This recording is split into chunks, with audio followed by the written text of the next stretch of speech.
बारामतीच्या पोटनिवडणुकीसाठी करुणा मुंडे या देखील उमेदवारी अर्ज दाखल करणार आहेत आणि करुणा मुंडे या अर्ज दाखल करण्यासाठी सध्या कार्यालयामध्ये पोहोचले असल्याची माहिती मिळते आहे।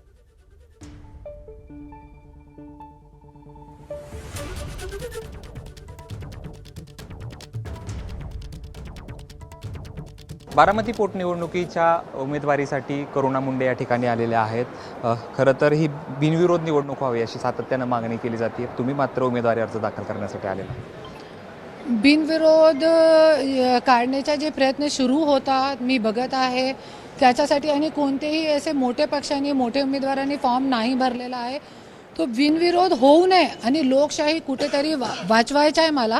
त्याच्यासाठी मी आज मुंबईमधून इथे फॉर्म भरण्यासाठी आलेली आहे। फक्त लोकशाही वाचवण्यासाठी तुम्ही या ठिकाणी आलेलात का दुसरं काही कारण आहे? दुसरं तो काही कारण नाही आहे। आज धन्या मुंडे पण होता इकडे, तो त्यांना पण मला दाखवायचा आहे, आणि धन्या मुंडे वहिनीसोबत उभे राहणार आहे की बायकोसोबत हे पण मला बघायचं आहे।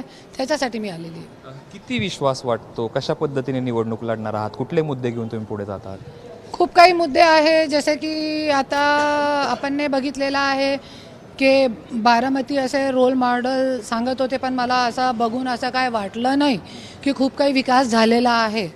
तो हे सगळे खूप मुद्दे आहे, लाईट, रस्ता, बिजली, पाणी, शेतकरी जे आहे आज पूर्ण महाराष्ट्रामध्ये परेशान आहे, ते सगळे मुद्दे तो कॉमन मुद्दे आहेच आहेत। भावनिक वातावरण आहे असं तुम्हाला वाटते का बारामतीमध्ये? अजितदादांच्या जाण्यानंतर ही निवडणूक भावनिकतेत होती अशी?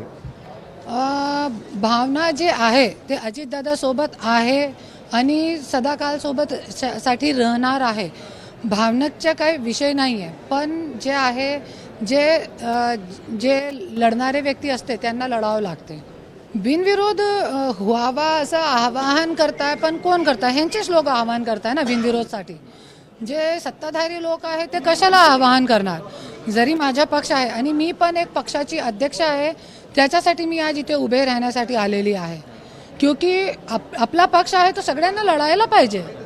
हे पोटनिवडणूक जरी असेल ते आज संपली ना, आज देवाने एक संधी दिलेली आहे, ते संधीमध्ये सगळ्यांना भाग घेतला पाहिजे, माझा असा विचार आहे। एबीपी माझा, उघडा डोळे बघा नीट।